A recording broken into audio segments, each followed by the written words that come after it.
Alright, so I'm back for day 2 of Nodevember. Yeah, let's see where it goes. Let's see how far I get. So I'm just going to start with the Voronoi texture. There's some settings we want to change here. So go to cycles, and then in your material settings, for every material you have to set this up for displacement only, and turn it render viewed so you can see what you're doing. And go to edit preferences, add-ons, node wrangler. I'm going to try to do this within the hour. So I'm going to create this box of chocolates, make the position slightly random, and so that the height's consistent, I'm going to change that to 2D.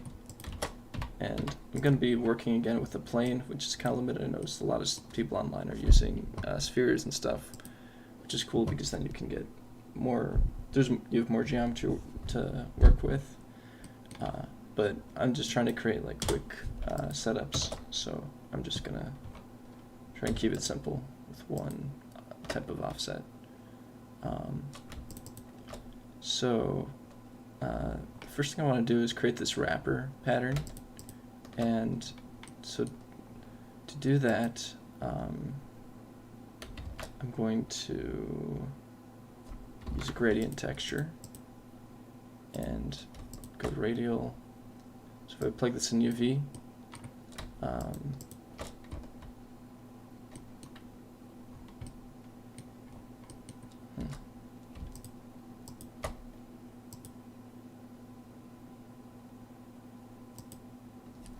weird. Oh yeah, so I need to change the offset here. If we see this gradient, so NV, and then there are only 2 dimensions on UV. There's no Z, or there's no third element. So now it's rotating around that center part, and we don't need that color ramp actually, that was just to look at it. And I'm going to make that reflect, so to do that we subtract it by 0.5, so shift it back, and then absolute will mirror it, because that over the positive and negative, the signs. So yeah, absolute, so that's B. And to repeat it, we're going to use a multiply and a modulo. So I'm just going to keep multiply 1 and then modulo at, so modulo is like a cutoff point for when it should start over. So I'm going to set that to 1 and then multiply this, so we can get a bunch of those. I'm going to keep it power of 2, like 32, just so we know that it's nice and even.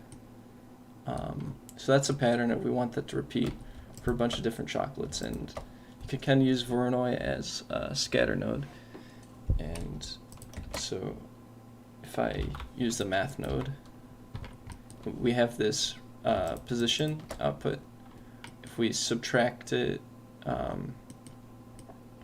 from the original position, look at this output. So let's try swapping these two. And then plug this into the gradient texture.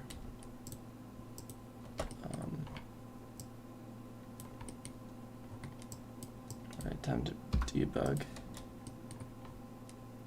So let's try swapping these again. Oh, so we want position, not color. And swap.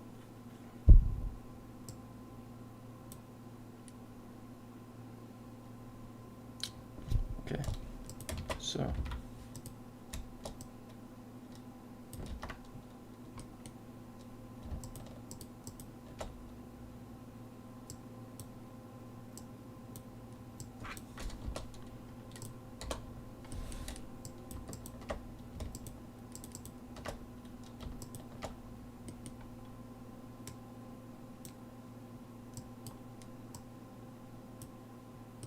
there. So from this add node, because we shifted it over, which Voronoi we didn't need to do, but yeah. So anyway, this is the UV coordinates right here. So now that that's plugged in there, we have this repeated everywhere. And we can just plug that in there. And now we're gonna add this to a gradient value to create the height. So this will pattern. This pattern will create that wavy texture. Okay, so with distance, I'm gonna add this gradient.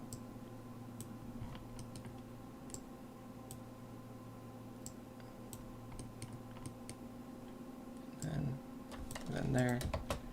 Let's test out the vector. Notice this plane is shifted over.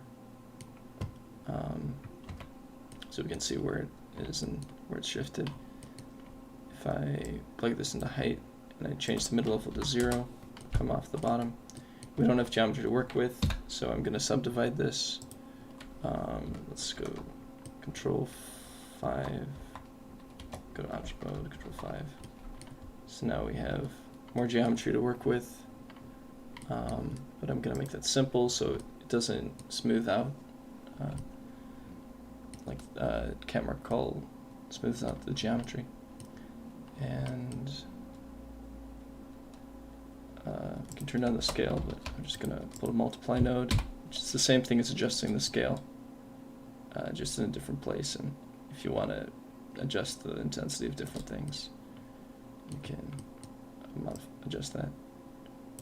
So right here, I'm going to want more geometry, so I'm just going to go ahead and subdivide this some more. And okay, actually, I'm going to plug this into height. So now we're starting to get the texture that we want. Next thing we're going to do is mask out the edges and the base. To do that, I'm just going to use this Voronoi texture again with the color ramp, but this time it's constant, which will draw a harsh line between the points. Yeah, we want that in distance.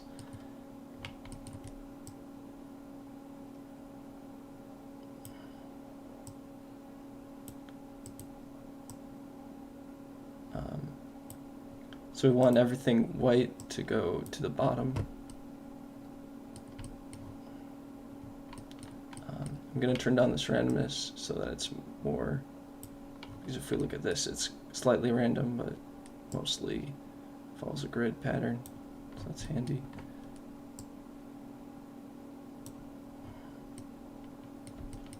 And then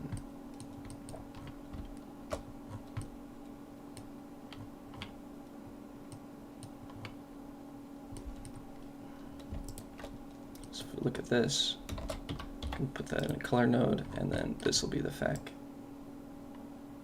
short for factor. So now everything's at the top, so we'll shift it down to black, which is the same as 0 as the height. I'm not exactly sure how I would resolve this, other than just shade it out, sort of add some ambient occlusion. So yeah, so we have the paper stuff there, and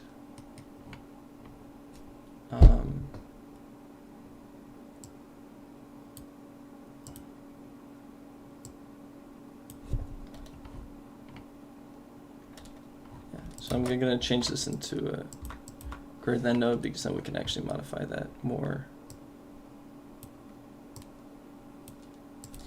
And then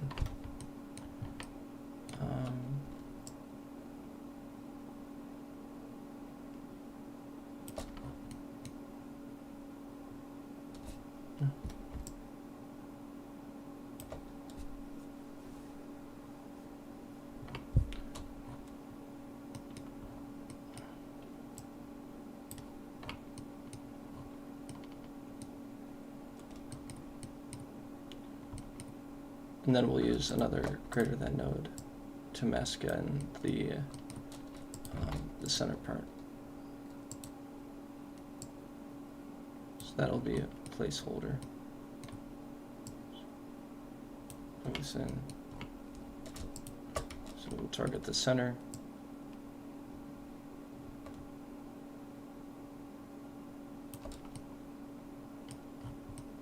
Wow.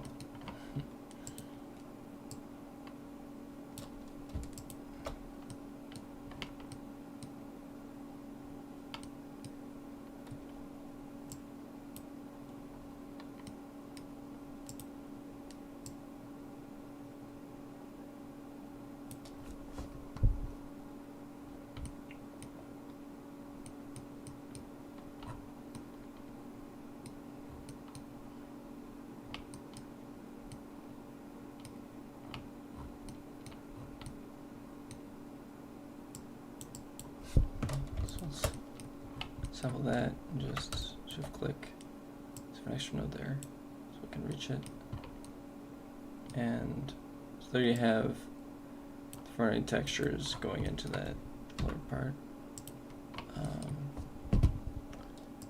We'll just adjust that with the coloring. How about a curve? And I'm going to, if I flip these, it'll invert it. Zoom in here. Let's bring these 2 points down. So now it's inverted. So turned upside down, or the values are flipped.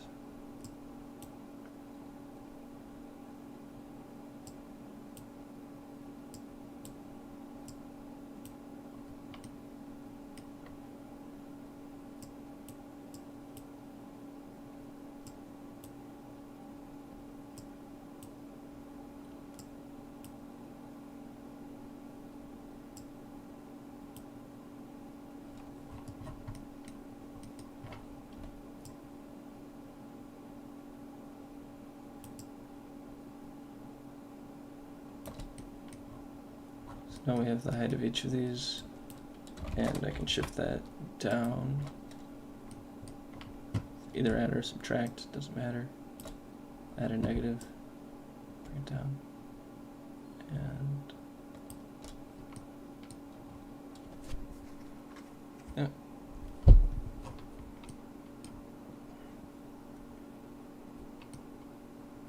So remember these two greater thans, and I'll use that to manage the materials, which I'm going to set up. Maybe we could randomize the texture on the center of these first. So I want that to show in the displacement.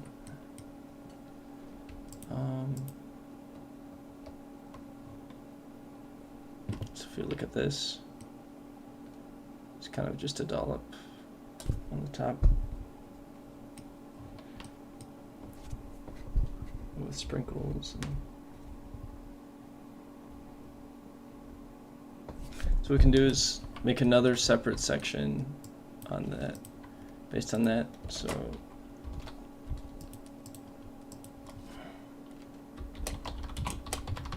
I'm just going to name all this main height just to keep it separate.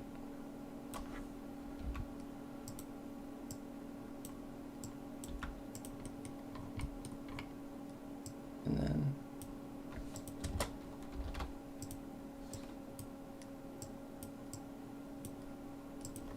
material masks, or object masks, how about masks? Yeah, masks.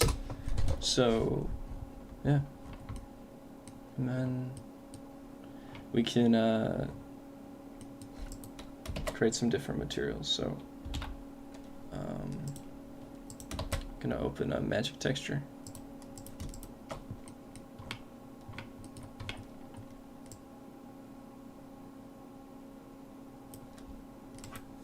Now let's try.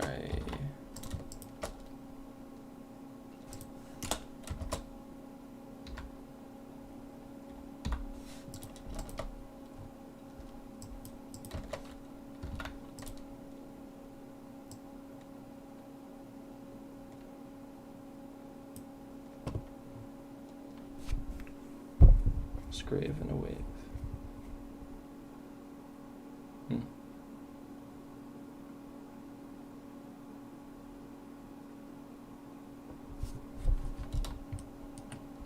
And then the color can go into the vector. So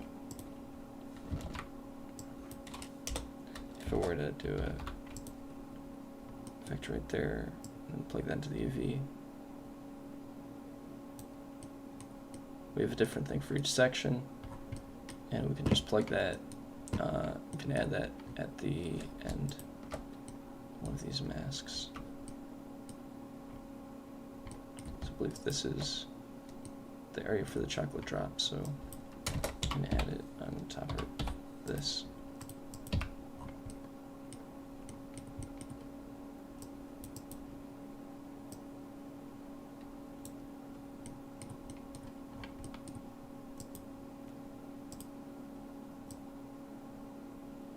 Try linear light, it's somewhere to add.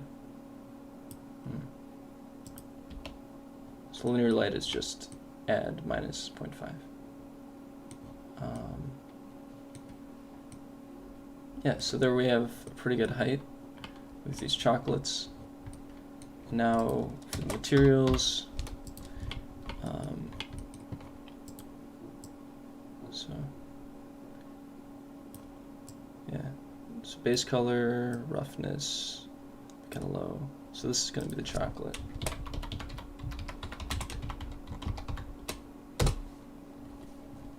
And then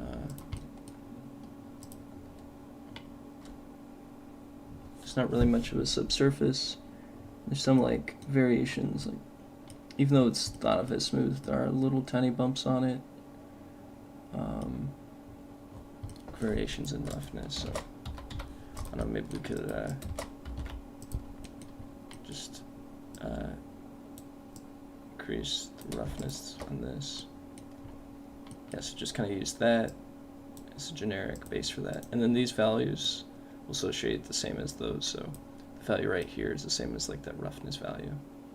So yeah, something around 0.4, but just enough for variation. So yeah, so like that would be pretty good. Maybe I'm gonna make this a little rougher and then just have this take up more space. Have an ease to it. Actually kind of like Cardinal for that, because the curve kind of works nicely for more natural things. So now everything's chocolate. Yeah,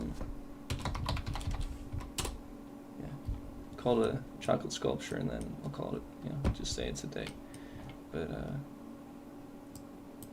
yeah, so maybe that's a little too shiny. And we can make this difference sharper by bringing it close, these two pins close to the center.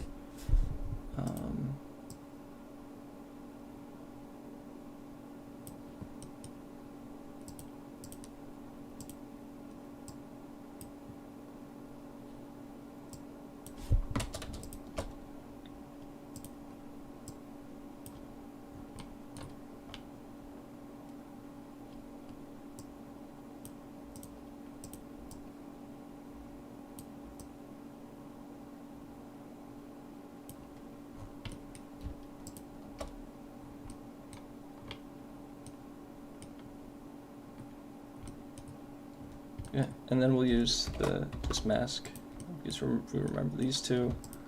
So that's the ground. That separates the paper. So this, go in here, and just gonna start with the new shader. I mean, it's already, basic white. You could pass as the wrapper. So now it's kind of clear that the height on this is a little bit too big, so I'm gonna turn down that add.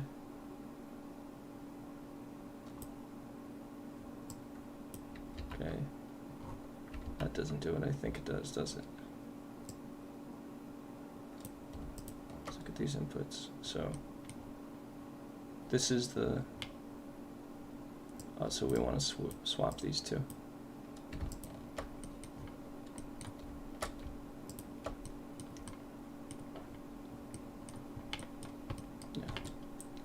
So we turn these down.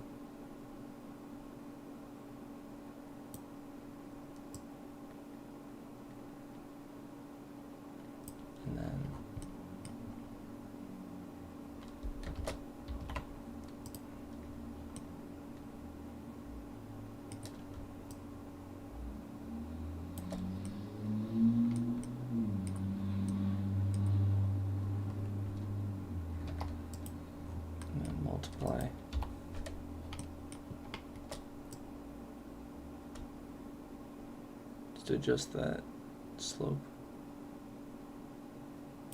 At this point, you pretty much know the difference between add and multiply and how to use that.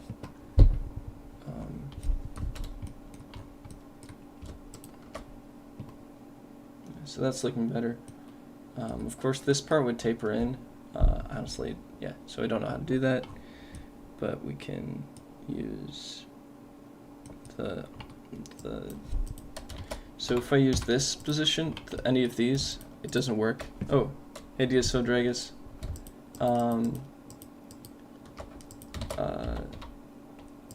Like if I separate this, because it just interprets it as a plane. But if I use this geometry input, you can you know, it doesn't take into account the geometry. It's just based on the actual position in the 3D space. So like if I move this up, it lightens with it. So it's not about the geometry, it's about the position. And yeah, so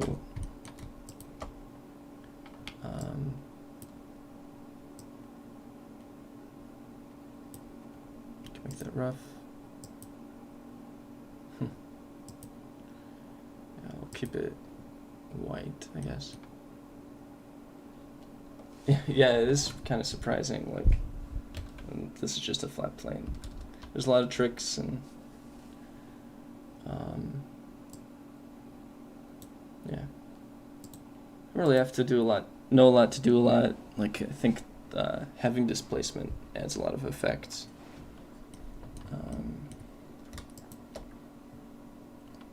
Yeah, so I'm going to use Z because that's up to down. And then, yeah. Like, and again, like, nodes isn't the most efficient way to do things, even though it looks cool. And even though you can do a lot with them. For example, you know. I guess I showed you in the last stream, like, how you can just quickly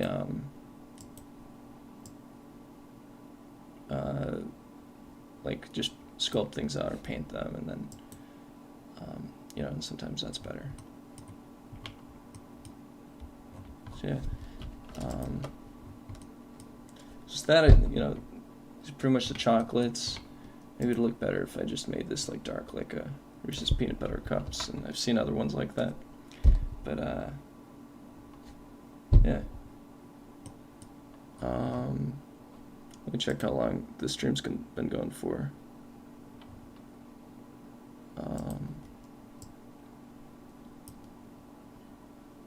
Oh, just 23 minutes. So this didn't take as long as I expected. You know, so there's some limitations here, right? So I can quick get that section.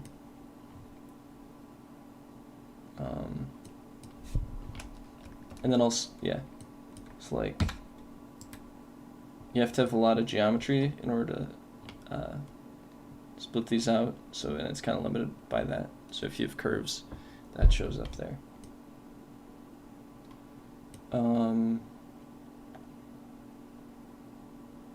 Yeah.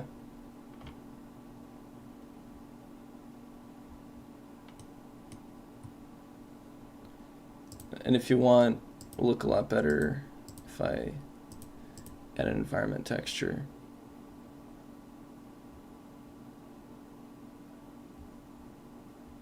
When you tried to create the hair, was this in the shader tutorial or in the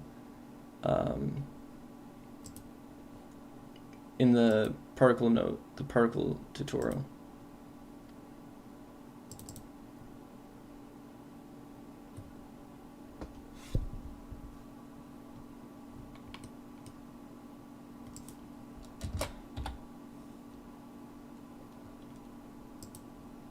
We're going to turn on film to make it transparent so we can particle hair cards.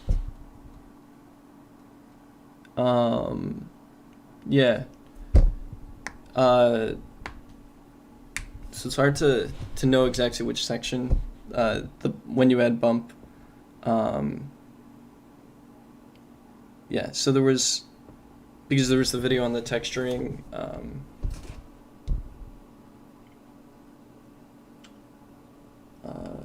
are you using cycles? You know what, one thing I can do is get rid of these edges. So let's clean that up.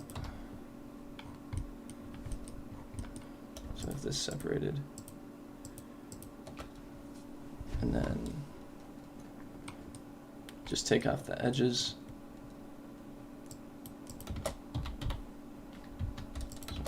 Okay.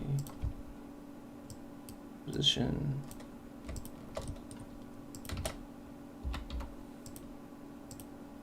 Yeah, sorry buddy, I'm here to help. I just not sure what.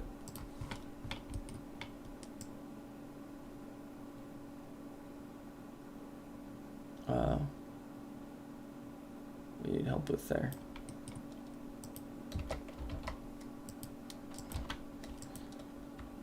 I try to do the hair with normal map and use bump map to make it look better.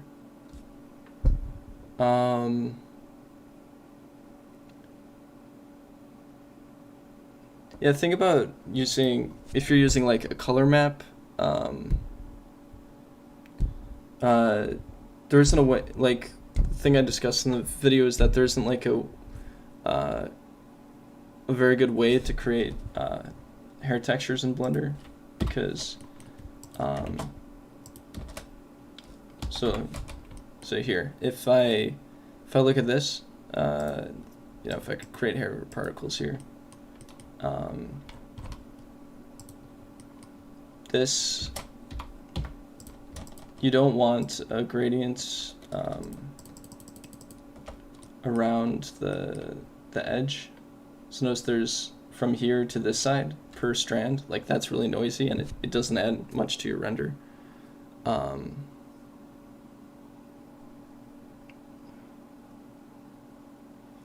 When I tried UV mapping like bricks,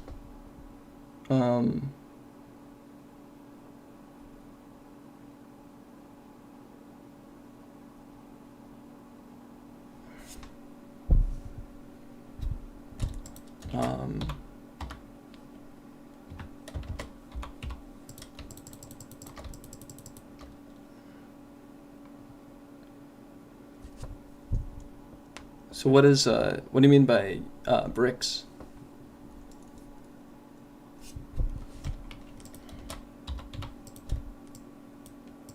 But like, see the normals should be per strand.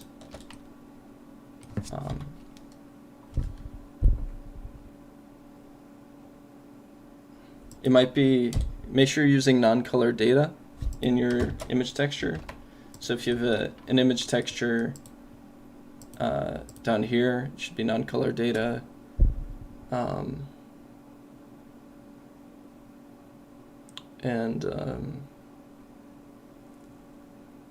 Yeah, all the normal map does is just create variation in the direction that things reflect. So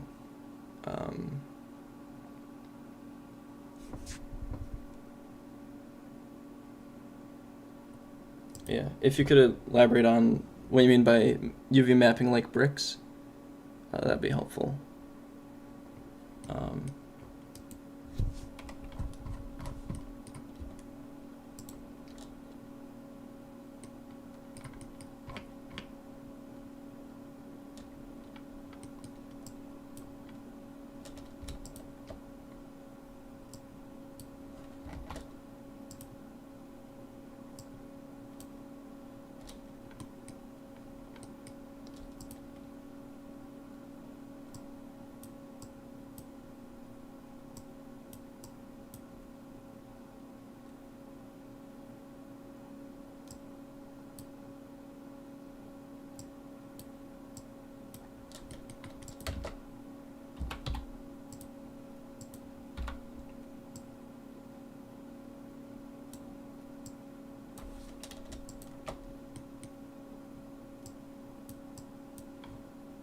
Yeah, so just creating that cross section on here absolutely reflects that, and then just use another mix shader to to hide the outer ones. So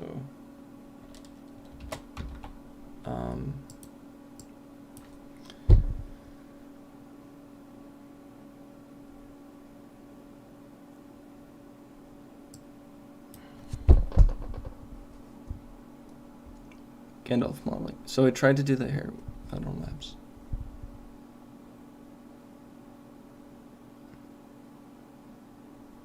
Yeah, the thing is, if you just use the bump map instead of, so normal map is the direction of something, but a bump map is based on the height of something.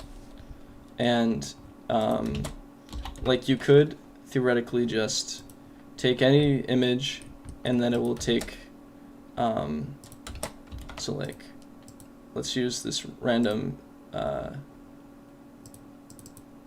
so this image right here.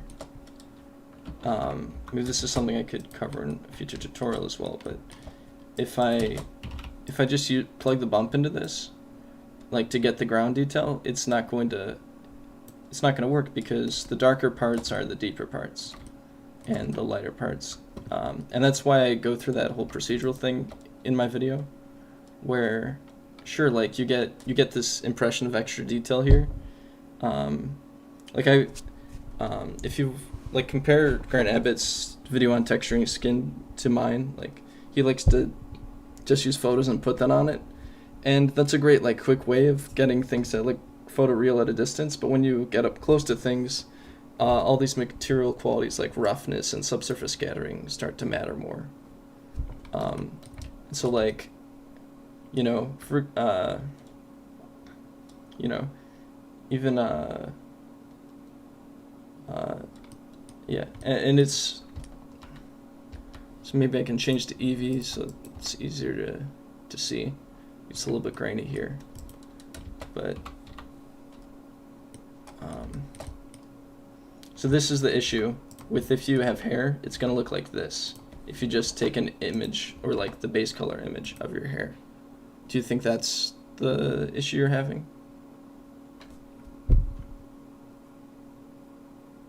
I've got about 5 more minutes and then I've got to go do something, but you know,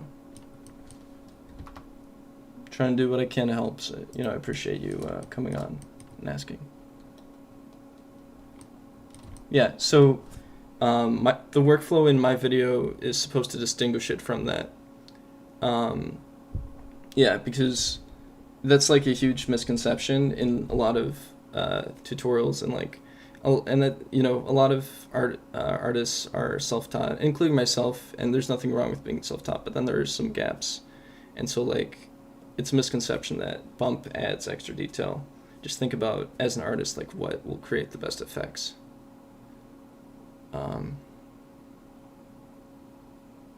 Yeah, and that's why I create the normal map. So normal maps are really useful because so if I have this UV sphere, shade smooth, and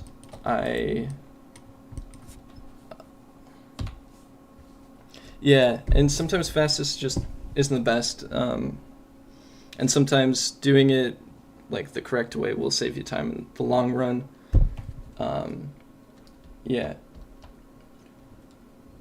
not to knock on Grant Abbott or anything, but like, yeah, there's also like the skin painting tutorial, and that's kind of what got me to want to do my skin painting tutorial, because actually focusing on PBR painting, because there isn't a lot of that for Blender. Like just taking images isn't always going to be enough. There's also like, I think CG Matter did the same thing with a penny tutorial. But like, yeah, so this is a normal map, and it's about the direction of things. So this will reflect upwards, and that from far away that creates more detail. And again, it's just a 2D image, but that's how you speed it up. So, so yeah, I'm glad that's helpful, and I was able to fix that up. You know, it's kind of, yeah. And I guess live streams are good for that, just if people come in with questions. Okay, so let's carry this to the finish line. I'm just going to turn this invisible, so I'm going to use a transparent shader. Oh, well, it crashed, and I didn't save. But, well, yeah, let's see if I can recover that.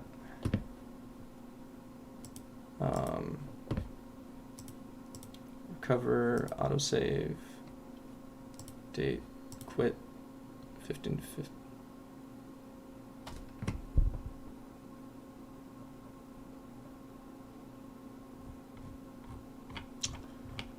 Oh man. Yeah, let's see. I don't think. Yeah, that's not it. Oops. That's a sad ending, but oh well. Well, there you have it. Save often, and yeah, keep trying things out. So thanks for watching.